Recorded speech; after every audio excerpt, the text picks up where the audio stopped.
gbọ́ ẹ mùsùlùmí ẹ gbọ́ dáadáa tó bá ṣe pé ọba àlekè ọlá fẹ́ ni la ja'ala an-nasa ummatan wahida mi bá ṣe kó ṣe pé ẹ̀sìn kan ni ó wà láyé ṣùgbọ́n kò wù mí kó rí bẹ́ẹ̀ ọlọ́run ní wala yazaluna mukhtalifin táyé òfin ní jáyé mọ́ ní kírísítẹ̀ máa wà lóníṣẹ̀ṣẹ̀ á máa wà àwọn anímísì á wà mùsùlùmí á wà gbogbo wa pátá la máa wà láyé kò sí kí gbogbo pásítọ̀ tí ń bẹ láyé ṣe wàásù jù bẹ́ẹ̀ lọ gbogbo ayé òní di kírísítẹ̀ gbogbo àwa lè mọ́mù tá a wà mí kí bàbá ìmọ̀mù Ìbàdàn ṣáájú káwa tó kù tẹ̀lé ká máa polongo ìsìláàmù jù bẹ́ẹ̀ lọ gbogbo ayé ò lè di mùsùlùmí láíláí àwọn oníṣẹ̀ṣe ẹ jẹ́ kí wọ́n ṣe gbogbo tí wọ́n ṣe jù bẹ́ẹ̀ lọ gbogbo ayé òní di oníṣẹ̀ṣe ọlọ́run lèmi ni mo design ayé bẹ́ẹ̀ wọ́n lọ ṣá arọ́pòk ká sọ pé wù mí ni la ja'ala an-nasa ummatan wahida ṣùgbọ́n kò wù mí ọlọ́run bẹ́ẹ̀ ti máa bá lọ. àwa mùsùlùmí nìkan láàní ṣòfò gbogbo ẹni bá ti ṣe nǹkan mi lẹ́yìn Islam lẹ́dùkẹ́ á máa mọ̀ pé yóò ṣe òfò kò jù bẹ́ẹ̀ lọ torí bẹ́ẹ̀ tó o bá mọ̀ pé bí lo wà dúró àwọn ọ̀bẹ tó bá jẹ́ òun bẹ́ẹ̀ lọ bye nobody is begging you ó wù ẹ́ láti ṣòfò nínú àwọn tó hell with you àtòfò tó o fẹ́ ṣe dúró tó o bá fẹ́ dúró àjọ máa gbádùn lọ́ọ̀rùn kó o jìyà. a kí ọlọ́run lára gbogbo wa wípé a kú rọ̀lẹ́ a kú dédé àsìkò yìí mo dúpẹ́ lọ́wọ́ ọlọ́run fún oore rẹ̀ lórí gbogbo wa ọlọ́run bá kò ní fi wálẹ̀ mo fẹ́ rọ̀ wá lórí gbogbo nǹkan tí ẹ̀rí ti ń lọ nílùú Ògbómọ̀ṣọ́ most especially àwọn Christians láti pé mo fẹ́ rọ̀ wá pé ká má bínú nítorí mo fẹ́ ṣe téèpù yìí gan ni pé dóò mo ní mo fẹ́ rọra relax a little bit láti ṣe one or two things but bá a bá ṣe ń sáré ká relax tó àwọn rádaràda tí wọ́n ń dá wàhálà alẹ́ nílùú Ògbómọ̀ṣọ́ wọn ò yé sponsor àwọn ọmọ wọn láti pé ká máa búyàn níbi èébú yẹn ìyẹn gbọ́dọ̀ mọ prove ara èèyàn bọ́rọ̀ bá ti ṣe rí bí wọn bá ó dẹ̀dà bẹ́ẹ̀ ni pé bí wọn bá sọ pé bí ejò bá ṣe gùn tó ni yóò sì dáná rẹ̀ lábẹ́ ni pé èèyàn ò dáná sun ilé lọ́pọ̀lọpọ̀ gbà mo wọ́n fi àsìkò yìí fi dúpẹ́ lọ́wọ́ gbogbo àwọn tó nífẹ̀ẹ́ Ọlọ́run ní ara wa tí wọ́n jẹ́ ká mọ̀ wípé àwọn nǹkan tá à ń ṣe ó ń wú àwọn lórí wọ́n dẹ̀ ń kọ́ṣọ̀ wọn láti pé kí wọ́n bá wa wí lórí àwọn nǹkan míì tí a bá ṣe tí kò dáa a ò kọjá àbáwí wàláhì a ò kọjá àbáwí ẹ má lérò wípé ìmọ̀ràn lẹ́ ń fún wa ìmọ̀ràn kọ́ ìbáwí ni a sì gbọ́dọ̀ gbọ́ ni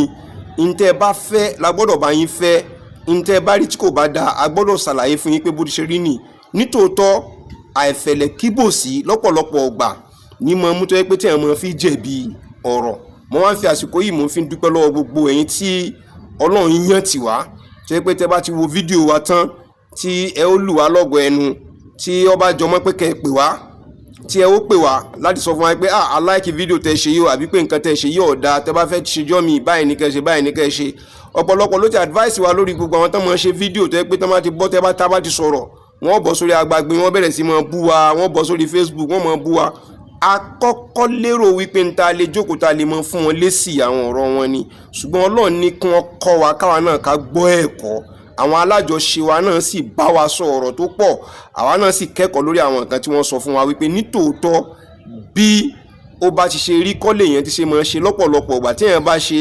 yóò padà jẹ̀bi ọ̀rọ̀ tí èèyàn bá ṣọ́ra pẹ̀lú nǹkan tí máa ṣe so nídìí èyí àwọn à ń fi àsìkò yìí fi dúpẹ́ lọ́wọ́ gbogbo àwọn tó ń fún wa nímọ̀ràn lórí bí ìrìnàjò ti ṣe rí lórí gbogbo àwọn tó lọ́n sì ní fún yín lágbára láti pé kẹ́ ẹ lè máa bú wa Ọlọ́run bá kò ní pín yín nípa ẹ kọ̀ntínú láti máa bú wa òmíì la tó fẹ́ sọ yìí tẹ́ bá ṣe tẹ́ bọ́ sórí kíní bẹ́ẹ̀ kẹ́ lọ rèé bú wa irú èsì tọ́lọ́run bá fún wa ní agbára láti pé ká lè fún yín a ó lè fún yín èyí tá ò bá lè fún yín lésì a ó fi yín lẹ̀ pẹ̀lú Ọlọ́run bá wa wípé kí Ọlọ́run bá kó máa ṣèdájọ́ láàrin wa pẹ̀lú yín torí pé in tí àwa ń ṣe àwa ò ṣe most especially èmi mi ò ṣe torí ìfẹ́ nú mi ò ṣe torí pé mo kọ́ tẹnìkan tí mo bá ṣe torí inú ni bí ni in tí ń bí ni yóò bí mi tó bá yẹ pé mo bá ṣe torí ẹ̀gbéga fún ilé Ògbómọ̀ṣọ́ àti nílẹ̀ Nàìjíríà àti ilẹ̀ Yorùbá lápapọ̀ ni Ọlọ́run bá yọ san mí lẹ́san gẹ́gẹ́ bí àníyàn mi bá ti ṣe rí ṣùgbọ́n tó bá yẹ pé mo bá sọ àbí tẹ́lómi bá wá rí pé nígbà tí wọ́n ń ṣe ó ṣe torí pé ń bínú Kristẹni ni àbí ń bínú àwọn oníṣẹ̀ṣe ni àbí kankan no àwọn ẹlòmíì kan nínú àwọn mùsùlùmí ẹgbẹ́ wa wọ́n ti bú wa ó sọ pé mẹ́ta lọ́kan ni ó sọ pé kíní sẹ́mi aláìnímẹ́nà àmì ìdàwó ẹ mọ́ fi yókù lẹ̀ fọ́lọ́run Ọlọ́run lọ́mọ ẹjọ́ tó fẹ́ dá láàrin mi pẹ̀lú òun bó ti ṣe dá mi in tó sì ní kí n máa ṣe ó dá mi lójú wípé ó wu Ọlọ́run ọba ló ní kí n máa ṣe kò wù mí láti pé kí n bọ́ sí online ṣùgbọ́n tó bá nígbà tí dandan bá dé ńkọ́ ọ̀fẹ́ ọkọ̀ ó bọ̀ síbẹ̀ ni níbi kíní mo wá fẹ́ fi ọ̀rọ̀ yìí mo fẹ́ fi advice àǹtí mi Bukola Omo Ogbomoso àwọn gangan ni mo fẹ́ kọ́kọ́ advice lórí ìrìn àjò yìí gẹ́gẹ́ bí ìmọ̀ràn tí Ọlọ́run ní kan mọ̀ fún àwa náà tí àwa náà tí a gbọ́ tí a sì ń tẹ̀lé tí Ọlọ́run bá ní kí wọ́n lè gbọ́ kò léèbù nínú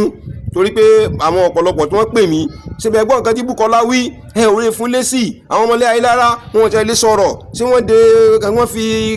super glue dé ẹnu wọn ni tí wọ́n ṣe kí wọ́n lè sọ̀rọ̀ mo á bi wọ́n léèrè mo ní kí ni nǹkan tí Bukola tó wí ẹ lọ rèé wo ni ẹ lọ rèé ka ni ní kankan kẹ lọ rèé gbọ́ mo wá take time mi láti wo fídíò yẹn mi ò dá nìkan wò torí pé most time even fídíò tẹ́ orí tí mo ń ṣe lọ́wọ́ yìí kí n tó post mi pẹ̀lú èèyàn kan méjì mẹ́ta ká àtijọ́ wò ó àwọn òmíì gan ẹ̀ rí i pé mo kọ́ tiẹ̀ ọ̀rọ̀ yìí ọ̀dà ẹ̀ kọ́ tiẹ̀ máa rẹ̀ kọ́ tiẹ̀ kì í ṣe pé torí pé mo fi bẹ̀rù anybody torí a gbọ́dọ̀ ṣe nígbà tí wọ́n bá fẹ́ ṣe content fún àwọn èèyàn láti pé kí wọ́n gbọ́ mo wá bọ́ọ̀lẹ̀ tí wọ́n lọ rí jókòó sórí bẹ́ẹ̀dì tí mo wá sùn tàbí kí wọ́n gbé ológbò sí tòsí wọ́n gbé kíní kan tí wọ́n wá ń sáré lọ pọ́n sáré bọ̀ nínú rẹ̀ mi ò ní àpọ́nlé fún àwọn tí mò ń ṣe kíní fún so tí nǹkan mi bá wá jáde níbẹ̀ tó yẹ pé bóyá mo ṣe àwọn nǹkan mi tó yẹ pé domestic things ni àwọn nǹkan tó yẹ kí n ṣe nínú ilé tí mò ń ṣe wọ́n wá decide láti pé kí n ṣe while I'm doing my video so tá a bá sọ pé láwọn èèyàn eléyìí ọ̀dà ẹ̀ bá jẹ́ kí eléyìí ó kúrò ń bẹ̀ ó ní ìgbà tẹ́ wọ́n á gbé tébù tẹ́ wọ́n á fi àbí ìgbà tẹ́ wọ́n á gbé ìwé tọ́yẹ́ pé ńgbà náà lẹ́yìn náà tún jẹ́ kí gbogbo ẹ̀kọ́ mọ jáde ẹ̀ mọ̀ pé dátà làwọn èèyàn ó lò ní so èmi náà ó reason pẹ̀lú wọn àwùjọ kọ́ọ̀tì àmú kúrò torí pé mò ń seek advice kó tó pé mo ṣe one or two things so nínú rẹ̀ nígbà tí mo wá wo fídíò yẹn mo fi ṣe àtẹ̀gùn fún àǹtí mi Bukola Omo Ogbomoso àti bẹ́ẹ̀ bẹ́ẹ̀ bí irú wọn bẹ́ẹ̀ tí Ọlọ́run ọba ní kí àjọ máa jẹ́ ọmọ Ògbómọ̀ṣọ́ tòótọ́ ní àwọn ọmọ ọkọ tí wọn gbàdúrà kí aburú kankan kó ṣẹlẹ̀ sí ìlú Ògbómọ̀ṣọ́ Ọlọ́run bá kò sí ní jẹ́ kí aburú kankan kó ṣẹlẹ̀ sí Ògbómọ̀ṣọ́ mo fẹ́ fún àǹtí mi ní reply ọ̀rọ̀ kan tí wọ́n sọ sí mi ní orí ntọ́ blog but alhamdulillah ipe mi ò kí ń sáré approach yẹn láti pé kí n búyàn mi ò kí n búyàn gbogbo àwọn tán bú mi gẹ́gẹ́ pé mi ò lẹ́nu láti mọ at this my age kí n sọ pé mo máa ń bárò àwọn eléyìí mo fi àjọ ń gbágagbága lórí kinní to be very very bad and the day I saw Bukola Omo Ogbomoso ní Àbátá nígbà tí wọ́n fi jọ ń kóra wọn kiri pé tẹ́ fi jọ ń kóra yẹn kiri pé wà pẹ̀lú imam gẹ́gẹ́ bí just as you said I don't see you like somebody who doesn't reason wípé kì í ṣẹni tó lè reason I see somebody that can reason but I don't want to have time for you at that time reason ni pé you are a woman by the time tó ń bá sọ pé I really want to see you I want to talk to you àwọn ohun mi ọmọ sọ pé bóyá torí pé a fẹ́ lobby you to our own side of what we are doing or one way or the other and I run away from blackmailing in lofa tí mi ò fi make yẹn lọ́ba ní ká ti pè mí o kọ́dà ẹ̀wọ̀ time tó pè mí sí nobody will want to hear what I say gẹ́gẹ́ bí nǹkan tí mo kà jáde ní ìsìtẹ̀ rí so I can be crucified for calling you that I want to talk to you but I thank God what time goes on Ọlọ́run ní kí ìwọ gan-an kó bẹ̀rẹ̀ sí máa rí but where you just got it wrong at that time ìní nígbà tí kábíyèsí lọ sí ọjà tí wọ́n fẹ́ kọ́ lọ́jọ́ náà lọ́hùn nígbà tí àwọn tó fọ́n òkúta lùwá pẹ̀lú kábíyèsí you stated one thing that very day and Ọlọ́run ọba adájọ́ ó fòdodo hàn you said kábíyèsí disrespectful word ni kábíyèsí ta ló ní ẹ lọ ẹ bá ti lọ náà kí ló tẹ́ fi lọ àti pé lílọ yìí tiẹ̀ kọ́ wá ní problem ṣùgbẹ́rù tó wà ń bẹ̀ yẹn ni bàbá ṣùgbẹ́rù tó wà ń bẹ̀ yẹn ni you look at somebody like me and you feel the only thing you can do is to condemn me not knowing how do I get there mi ò kí ń ganu sí nǹkan mi ò kí ń ganu sí that very time nígbà tó kó blọọkì dé àwọn kan fẹ́ lọ rèé jà lórí ọ̀rọ̀ blọọkì yẹn èmi ni mo paná kíní yẹn underground ìpè rárá ẹ ò gbọ́dọ̀ àwọn kan ní gbogbo nǹkan tí ó bá ṣẹlẹ̀ kó ṣẹlẹ̀ now nígbà tó dijọ́ náà èmi personally mo ní àwọn personalities nínú ìlú if you think I'm not responsible I am mo ní àwọn àgbààgbà ìlú bíi mélòó kan tí wọ́n pè mí ìmọ̀lẹ̀ àdínì náà a gbọ́ pé wọ́n kó blọ́ọ̀kù lọ àwọn ta ló kó blọ́ọ̀kù lọ a ò mọ àwọn tí ìmọ̀ nǹkan ti ṣe mo ní mi ò tí mọ̀ but let me make my own verification mo dẹ̀ make verification mi nígbà náà mo ní ó dàbí ẹni pé ẹni tó fẹ́ kọ́ ṣọ́ọ̀bù mẹ́ẹ̀ ló gbé blọ́ọ̀kù lọ láti pé kọ́ lọ rí kọ́ but whatsoever is going to be the case kò ní sí problem. Ní àárọ̀ ọjọ́ tá à ń wí yìí, to God Almighty who made me, I call on somebody ní ààfin wípé ẹ gbọ́ ẹ dákun mo fẹ́ wá sí ààfin láti wá ṣe findings lórí ọ̀rọ̀ blocks náà kó kalẹ̀ náà bá ní tẹ́ bá lè tètè wá ní torí tó ṣẹlẹ̀ ní ìsìn pé ibi block yẹn náà là ń lọ ní ìsìn ẹ̀yin gan náà ẹ̀yin náà lè join wa torí kẹ́ ẹ lè bá a mọ ìtàn bó lọ́rọ̀ block yẹn ti ṣe rí. So I decided láti lọ sáàfin láti lọ rí ṣe findings rẹ̀. Ààfin tí mo dé ni wọ́n á fi ń lọ síbi ọ̀rọ̀ block yẹn tí kábíyèsí fi ń lọ and I took permission lọ́dọ̀ àwọn olóyè tó wà pẹ̀lú wa ṣé mo lè tẹ̀lé wọn akílódé bọ́rọ̀ ìlú ni. I decided to go and anybody tó bá wo tape yẹn I decided to keep this tape safe. Yóò rí i pé mo káwọ́ pẹ̀yìn báyìí ni pẹ̀lú tap mi àti fóònù tó wà ń bẹ kì í ṣe pé bóbá mò ń sáré wá content kan tí mo fẹ́ ṣe up till now I have never made any content about that. Kì í pé mo gbé content kan mo fẹ́ wá ṣe content kan lórí nǹkan tí mo fẹ́ wá ó ń sáré wá news kálẹ̀ káàkiri ni but you quickly pick and insulted me. You quickly pick and insulted which is wrong. But I don't have to answer you torí pé mi mọ ibi tí mo ń lọ. Since then I'm looking for a day like this to reply you. I am now replying you now but on advice kì í ṣe pé bẹ́ẹ̀ mo fi ń ṣe ìjà. Reply tí mo fẹ́ fún somebody like you and many more of your type tí wọ́n mọ nǹkan tó ń lọ. All what you said lórí tape yẹn àwọn èyí tó jóòtọ́ ń bẹ̀. Bàbá kan tó sọ pé ọlọ́rẹ̀ bá tán sọ fún ẹ wípé wọ́n ní káwọn kọ́ ṣọ́ọ̀bù wọ́n ní ká ṣe kíní wọ́n ní kó ṣe kíní tó ń sọ gbogbo nǹkan tó ń ṣe lálàyé. Àwọn èyí tó jóòtọ́ ń bẹ nínú ọ̀rọ̀ yẹn o àwọn èyí tó sì jẹ́ irọ́ ń bẹ nínú rẹ̀. O bá béèrè irú àwọn bàbá yẹn torí ẹni tó béèrè irú nǹkan báyẹn gbọ́dọ̀ jẹ́ a very big personality nínú ìlú. O bá béèrè pé ṣé a ò ní personality kan nínú ìlú tí bàbá single handedly kábíyèsí tí wọ́n gbé ọ̀rọ̀ ìlú lé wọn lọ́wọ́ on trust pé mo fẹ́ lọ retí mọ́sálásí torí pé kẹ́yìn mùsùlùmí kẹ́ lọ rí sẹ́tọ̀ ara yín tí wọ́n sì sọ pé nu ẹ mọ́ lọ retí mọ́sálásí ẹ fílẹ̀ fún mi màá lọ rí ṣe tí bàbá sì single handedly tán sì gbé ọ̀rọ̀ mosque lé wọn lọ́wọ́ as a muslim leader ẹ gbà ẹ lọ rí sọ láì náà up till this moment tí wọn ò lọ rí fún bàbá lé sí ọ̀rọ̀ rather lójú wọn lọmọkùnrin yìí ti ń blast Ògbómọ̀ṣọ́ ló ti ń blast kábíyèsí. Èmi yìí if you watch all my videos kò sígbà kan tí mi ò protect the interest of Ògbómọ̀ṣọ́ from human. Then we come to talk of religion. That is where we now come and we talk of tribe, we talk of religion. I don't discriminate. So kí ni nǹkan mo fẹ́ fàyọ ni pé for you to come out boldly wípé tí o bá ṣe ẹgbẹ́ kò nílé ayé rárá ẹgbẹ́ kan máa gbé lọ sí ibòmíì kan máa ṣe kíní well ìtara ló mú ẹ tó fi ṣe. I don't want to believe that you are being sponsored torí pé àwọn kan tí wọ́n sponsor through the same method tó ń wí nílẹ̀ yìí ni wọ́n ń jẹ́ problem fún ìrìn àjò yìí látọ̀yọ́ tó ti pẹ́. They are not Christians, they are not oníṣẹ̀ṣe, they are. That is the reality I want to tell you. Gbogbo wọn kò sí Christian nínú wọn, mùsùlùmí ni gbogbo wọn tó yẹ pé àwọn gan fúnra ara wọn bí ẹ̀ta anú ni bí inú ni bí nìní tí wọn ò fẹ́ kí wọ́n fún ilé ayé lára. Wọn ò like Yunusa,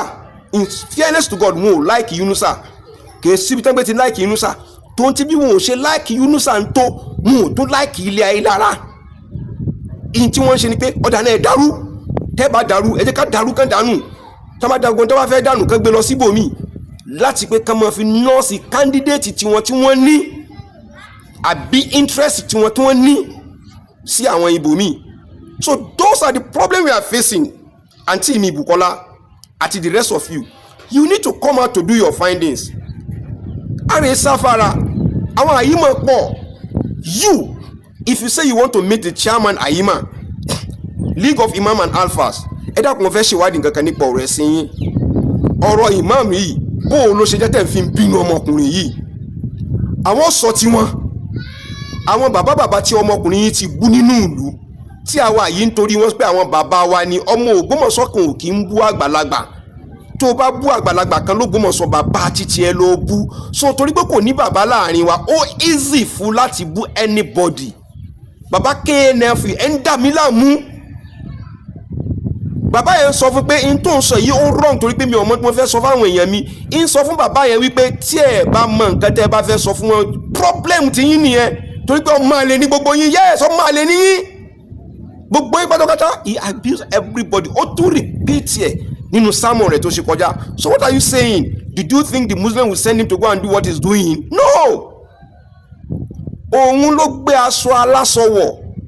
òun lójó kọ́ mọ̀ ṣiṣẹ́, lójó kọ́ mọ̀ ṣiṣọ́. That is one thing I want you to know. Kò sẹ́nìkan tí ń bínú rẹ̀, ààyè aláàyè tó jókòó sí ni. And you, if not for anything, for sympathy's sake, ìdílé Ayílára, go back to the history 1818 as per what they present. Àwọn tó present fún wa nísìn láti 1818 up to date. Àwọn tó jẹ ìmáàmù nílùú Ògbómọ̀ṣọ́ tẹ́ bá wò kẹ́ wá wo yẹ́ wo Ayílára fi jẹ ìmáàmù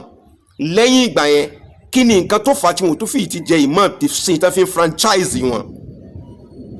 kí ni nǹkan tó fà tán fi franchise wọn táwọn kan ti ṣe lẹ́ẹ̀mẹ́ta táwọn kan tó múra lẹ́ẹ̀kẹrin tẹ́pẹ́ yọkan oṣù Ayílára ṣe ọ̀hún gan náà wọ́n ṣe nínú àìsàn ni ẹ̀ẹ̀mẹ́ta lọ́lọ́ kírun jímọ̀ gbogbo ọdún méjì yòókù tán fi sọ pé ẹjọ́ inú ilé náà wà tán fi ṣàìsàn ọwọ́ yípo after 100 years ẹ̀tún wá dìde wá lọ rí gbé ẹlòmíì wá láti ibìkan láti tẹ ìdílé yẹn mọ́lẹ̀ àǹtí mi Bukola I want you to go and do this find it thoroughly and you will be accepted by everybody for doing your findings before you come out. After 100 and something years wọ́n wá tún wá padà dé àwọn kan wá lọ rí gbé nǹkan míì wá. You know this is what I've been saying from beginning till date. Kí ló fà tí wọn ò fi tí ìbá mi jiyàn tí wọn ò fi tí ìrí mi gbé ṣubú? They can't. Ẹmọ ní reason mo fi Ọlọ́run bá búra fún yín wípé òpó Ọlọ́run bá ṣoṣo ni mo dì mú lórí ìrìn àjò yìí. That is why with their money, with their power, with their personality, with their everything they are falling and they will keep falling. That's one thing I want you to know. Mo fẹ́ kẹ́ wo kíní kan. Ẹ wo fídíò àkọ́kọ́ tí mo kọ́kọ́ gbé sí yìí kó tó pẹ́ wọlé yìí nísìn. Ẹ dákun tó Ọlọ́run. Ẹ wo sermon tí Yunusa tó ṣe ní State House. Nígbà tó ní ká wá sọ̀rọ̀. Onílàákàyè wo reasonable person wo ni tí Ọlọ́run dá tó nílàákàyè tó ní orí lọ́wọ́ tó sì lọ́pọlọ tó ro dáadáa fúnra rẹ̀ ní ayé àtijọ́ gbẹ̀ndẹ̀ àlùkẹ́wọ̀n tó fẹ́ sọ pọ̀rọ̀ gidi kan ní Yunusa sọ níbẹ̀ yẹn. It was fantastic. Kéèyàn yá ọ̀tá Ọlọ́run jù bẹ́ẹ̀ lọ ọ̀rọ̀ tí Yunusa sọ sí níbẹ̀ yẹn it was fantastic. Òun ló sọ̀rọ̀ nínú àwẹ̀ o, which means what he's saying is different from what he's doing. In less than a month tó sọ̀rọ̀ yẹn nínú àwẹ̀ in ló jáde lójógbòmọ̀sán ní ìsìn ní gbogbo àwọn Christian just because he want to make it waste. Ẹ gbọ́ ẹ̀yin mùsùlùmí tẹ́ ń support ẹ̀ tẹ́ ẹ̀ bá níbẹ̀rù Ọlọ́run kẹ́ ẹ ti fi bẹ̀rù Ọlọ́run sọ́nà ọkàn yín. Báwo lẹ ṣe lè mọ dúró ti ẹni tí ó mọ sọ fún yín pé ẹ ti parí àwẹ̀ tẹ́ parí ní ìsìn ẹnì sọ ní ìdí kálọ̀rì kírun ìdí kálọ̀rì ṣépè fún àwọn kan. Àwẹ̀ 29 or 30 days tẹ́ gbà wọ́n wá ní ẹnì sọ ní ìdí tábá wá dé ìdí afẹ́ lọ ṣépè fún àwọn ènìyàn àwọn ẹnìkan ni. Is it right? Ànábì Muhammad sallallahu alayhi wa sallam gan tó yẹ pé níjọ́ ọdún lọ́lọ́run pa ọmọ rẹ̀ ọkùnrin tó yẹ pé níjọ́ náà lọ́lọ́run mú ẹ̀mí ọmọ rẹ̀ lọ ó fi ìbànújẹ́ yìí sínú ni ló fi lọ rèé bẹ̀ Ọlọ́run ló fi lọ rèé kí Ọlọ́run ló fi padà wá. Kí ni ìbànújẹ́ tó wà lórí ọ̀rọ̀ yìí débi pé ẹni sókà lọ rèé mọ ẹgbẹ́ yẹn ṣe pé. Now the question is ẹ bí léèrè Bukola ẹ bá wa bí léèrè just as you ask eléwo gangan ni Kristẹni tó ń dà lóru tó fi wá generalize tó fi gbogbo Kristẹni pátápátá ọdẹ wa lọ sọ́dọ̀ ṣèyí ọlọrẹ jẹnjẹ àwẹ̀ ọlọsọ́dọ̀ ṣèyí wọ́n fún ẹni mọ́tò wọn fi soge nínú ìlú ó sì láwọn Kristẹni ní ó jẹ́ kẹ́ gbádùn nílùú ó ń benefit látara malam àtàwọn bẹ́ẹ̀ lọ nínú Kristẹni nínú àwọn Kristẹni tó wà nílùú Ògbómọ̀ṣọ́. Àǹtí mi Bukola kì í ṣe pé I don't mean any harm about you. And I'm saying this not out of fear or anything. What are you going to do for me rather than you abuse me? Abi, kò lè jù yẹn lọ, kò sì lè tí kọjá gbogbo ìtàn ti ṣe sẹ́yìn nínú èébú. Kò lè jẹ́ bẹ́ẹ̀, but I don't see you like one. But I'm only advising you I don't want to tell you pé nǹkan tó ṣẹlẹ̀. I don't want to tell you go and watch my tape because most time when you are accusing me, when you are abusing me, bàbá ẹ tún di sọ̀rọ̀ ẹ lọ́rọ̀ ebu àbọ̀ olóyin onírọ̀ yìí ni o ni mo fi jẹ́ kí n ka nǹkan tí mo kà jáde níbí you are going to meet it down there in the comment section láti rí wípé you just have to do your thorough findings before anything láti rí pé bá wọn gbé kúrò nílé ayé lára wọn gbé lọ síbi kan ìmọ̀ràn ọ̀tá nìyẹn àtàwọn tó ń pláàni rẹ̀ àtòun náà tọmọ pé òun lọ tí sọ pé tí bá dàrú kó dàrú òkùnkùn ní sí ń bẹ mọ́ káwọn ilé nǹkan lose kò ní ṣe é ṣe bẹ́ẹ̀ pẹ̀lú ògo Ọlọ́run ọba wọn ò ní gbé kúrò nílé ayé lára ilé ayé lára náà ni ó wà ẹni tó bá gbẹ́tọ̀ ẹlẹ́tọ̀ ní ojúlẹ̀ torí pé ayé lára ò tí ì jẹ ìmáàmù dì sin àwọn tó ń ṣe ìmáàmù bọ̀ tẹ́lẹ̀tẹ́lẹ̀ àwọn náà sì tún gbé wá in ló jẹ́ kán dókòó tí náà fi ń ná gbogbo wọn lé wọn lórí pé wọn ò fẹ́ kó kúrò níbẹ̀ so tí mo fẹ́ kẹ́ jẹ́ ká lọ rí mọ̀ ní pé àǹtí mi Bùkọ́lá ilé ayé lára ọ̀ṣẹ́ o a ò lè torí ìbínú pé nu ń bí wa ká wá wẹ ọmọ tán ká wẹ̀ dọ̀tí ọmọ tá a tòun àti pé ó tún wá fọnkún sára níbi tá à ń ti ń wẹ̀ ká wá gbé àtomi ìwẹ̀ àti gbogbo ká wá jọ lọ rí da gbogbo wọn nù lẹ́ẹ̀kan náà so for that please you got it wrong láti pé kan gbé kó nílé ayé lára ayé lára ọ̀ṣẹ́ instead wọ́n deprive wọn ní right wọn ni so tí wọ́n bá tí ì máa sọ̀rọ̀ jáde torí pé wọ́n ti ń fi ìbẹ̀rù wọ́n ti ń dẹ́rù bà wọ́n agbẹ̀mí rẹ̀ àfojú rẹ̀ rí nǹkan kan àwọn tí èso ọmọ inú ilé ń gbà wọ́n rí pé wọ́n ń gbé wọn bí irú àwa ẹni ìsìn wọ́n ti gbé wa ẹni tí wọ́n bá lẹ́mìí kò sí tí ó ṣe ju pé kókó wọn sá lọ mo bẹ̀ yín lórúkọ Ọlọ́run ọba àti gbogbo ẹ̀yin tẹ́ bá rí bí gẹ́gẹ́ bí nǹkan tí sister wa wí that is not the case wọ́n ti franchise àwọn kìíní over 100 years ẹ̀tọ́ wọn tí wọ́n ní ní ìsìn àwọn kan fagbára àgbà ẹ jẹ́ ká bi wọ́n léèrè pé kí ni wọ́n ń fi rí tẹ́ ẹ̀ bá jẹ́ ká jọ béèrè lọ́wọ́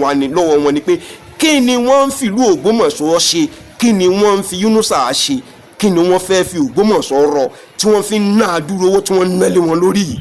ọ̀rọ̀ ó ṣe imamship ká fi mọ́ ná àdúrà àwọn owó tá à ń ná ká sì mọ́ fọlọ́pàá gbéra wa tira mọ́lé ká fi mọ́ ṣe gbogbo eléyìí kálẹ̀ káàkiri so tí mo fẹ́ kẹ́ lórí go and read the book so that you be able to see what is inside then you be able to make your own comment so read what is happening in the town adúpẹ́ pọ́ mo Ògbómọ̀ṣọ́ lẹ́yìn náà ẹ lè lọ rí wádìí lọ́dọ̀ àwọn tó jẹ́ bíi bàbá tàjọ wà nílùú láti pé kí ni nǹkan tí ń lọ a ó lè mọ̀ ọlọ́ọ̀ba yóò fún ìlú wa ní àlàáfíà nípa tí Yunusa is gone Yunusa lọ ni ó ti lọ ní ọjọ́ náà lọ́kàn kù àtijọ́ tí ọlọ́lá ọ̀kan lè mọ̀ ibo ni ó wà end sí tó bá lọ èyí kù sọ́wọ́ Ọlọ́run wasalaamu alaykum wa rahmatulahi ta'ala wa barakatuh.